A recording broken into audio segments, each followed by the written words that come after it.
بسم اللہ الرحمن الرحیم۔ السلام علیکم۔ سٹوری کارنر میں ایک بار پھر سے خوش آمدید۔ میں ہوں آپ کا میزبان تجمل رمضان۔ نئے آنے والوں دوستوں سے گزارش ہے کہ ہمارے چینل سٹوری کارنر کو سبسکرائب کریں اور ویڈیو کو لائک کریں۔ کل فیکے کمار کے گھر کے سامنے ایک نئی چمکتی ہوئی گاڑی کھڑی تھی۔ سارے گاؤں میں اس کا چرچا تھا، جانے کون ملنے آیا تھا۔ میں جانتا تھا فیکا پہلی فرصت میں آ کر مجھے سارا ماجرا ضرور سنائے گا۔ وہی ہوا۔ شام کو ٹھیلے پر آ کر بیٹھا ہی تھا کہ فیکا چلا آیا۔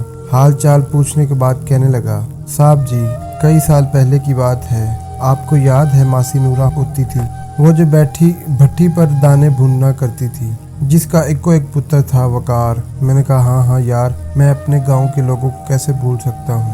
اللہ آپ کا بھلا کرے صاحب جی۔ وقار اور میں 5ویں جماعت میں پڑھتے تھے۔ اسکول میں اکثر وقار کے ٹھڈ میں پیڑ ہوتی تھی۔ صاحب جی ایک نکرے لگا وہ روتا رہتا تھا۔ ماسٹر جی ڈانٹ کر اسے گھر بھیج دیتے تھے کہ جا حکیم کو دکھا اور دوائی لے۔ ایک دن میں آدھی چھٹی کے وقت وقار کے پاس بیٹھا تھا۔ میں نے اماں کے ہاتھ کا بنا ہوا پراٹھا اور اچار کھولا۔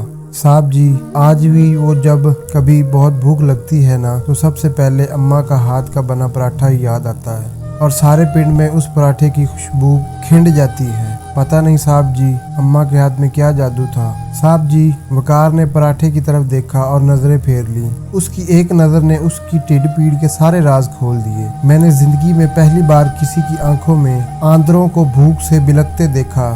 صاحب جی وقار کی فاقوں سے لوستی آندریں آنسوؤں کے سامنے ہاتھ جوڑے بیٹھی تھی، جیسے کہتی ہوں ایک اتھرو بھی اگر گرا تو بھرم ٹوٹ جائے گا۔ وقار کا بھرم ٹوٹنے سے پہلے ہی میں نے اس کی منتیں کر کے اس کو کھانے میں ساتھ ملا لیا۔ پہلی برکی ٹھڈ میں جاتے ہی وقار کی تڑپتی آندروں نے آنکھوں کے ذریعے شکریہ بھیج دیا۔ میں نے چپکے سے ہاتھ روک لیا اور وقار کو باتوں میں لگائے رکھا۔ اس نے پورا پراٹھا کھا لیا، اور پھر اکثر ایسا ہونے لگتا میں کسی نہ کسی بہانے وقار کو کھانے میں ملا لیتا۔ وقار کی بھوکی آندروں کے ساتھ میرے پراٹھے کی پکی یاری ہو گئی، اور میری اور وقار کے ساتھ خورے کسی کی یاری زیادہ پکی۔ میں اسکول سے گھر آتے ہی بھوک کی کھپ مچا دیتا۔ ایک دن اماں نے پوچھ ہی لیا، پتر تجھے ساتھ پراٹھا بنا کے دیتی ہوں، کھاتا بھی ہے کہ نہیں؟ اتنی بھوک کیوں لگ جاتی ہے تجھے؟ میرے ہاتھ پیر پھول جاتے ہیں تو آتے ہی بھوک کی کھپ ڈال دیتا ہے، جیسے صدیوں کا بھوکا ہو۔ میں کہاں کچھ بتانے والا تھا صاحب جی، پر اماں نے گلوا کے ہی دم لیا۔ ساری بات بتائی۔ اماں تو سن کر بلک پڑی اور کہنے لگی، کل سے 2 پراٹھے بنا کر دیا کروں گی۔ میں نے کہا اماں پراٹھے 2 ہوئے تو وقار کا بھرم ٹوٹ جائے گا، میں تو گھر آ کے کھا ہی لیتا ہوں۔ صاحب جی اس دن سے اماں نے پراٹھے کے وال بڑھا دیے اور مکھن کی مقدار بھی زیادہ کر دی۔ کہنے لگی وہ بھی میری جیسی ماں کا پتر ہے، ممتا تو وکری نہیں ہوتی فیکے، مائیں وکھو وک ہوں تو کیا ہوا؟ میں سوچ میں پڑ گیا۔ 5ویں جماعت میں پڑھنے والے فیکے کو بھرم رکھنے کا پتہ تھا۔ بھرم جو ذات کا مان ہوتا ہے، اگر ایک بار بھرم ٹوٹ جائے تو وہ بندہ بھی ٹوٹ جاتا ہے۔ ساری زندگی اپنی ہی کرچیاں اکٹھی کرنے میں گزر جاتی ہے اور بندہ پھر کبھی نہیں جڑ پاتا۔ فیکے کو 5ویں جماعت سے ہی بھرم رکھنے آتے تھے، اس سے آگے وہ تو پڑھ ہی نہیں سکا تھا، اور میں پڑھا لکھا اعلیٰ تعلیم یافتہ، مجھے کسی اسکول نے بھرم رکھنا سکھایا ہی نہیں تھا۔ صاحب جی اس کے بعد اماں بہانے سے وقار کے گھر جانے لگی۔ دیکھ نورا ساگ بنایا ہے، چکھ کر بتا کیسا بنا ہے۔ وقار کی اماں کو پتہ بھی نہ چلتا اور ان کا ایک ڈنگ ٹپ جاتا۔ صاحب جی وقار کو پڑھنے کا بہت شوق تھا۔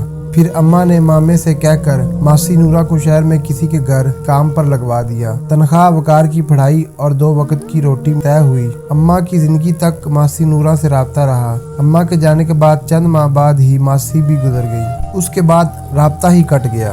کل وقار آیا تھا، ولایت میں رہتا ہے، واپس آتے ہی ملنے چلا آیا۔ پڑھ لکھ کر بڑا افسر بن گیا ہے، مجھے لینے آیا ہے صاحب جی، کہتا ہے تیرے سارے کاغذ ریڈی کر کے پاسپورٹ بنوا کر تجھے ساتھ لینے آیا ہوں، اور ادھر میری اماں کے نام پر لنگر کھولنا چاہتا ہے جی۔ صاحب جی میں نے حیران ہو کر وقار سے پوچھا، یار لوگ سکول بنواتے ہیں، اسپتال بنواتے ہیں، انہیں لنگر ہی کیوں کھولنا چاہتا ہے، اور وہ بھی اماں کے نام پر؟ کہنے لگا، فیکے بھوک بڑی ظالم چیز ہے،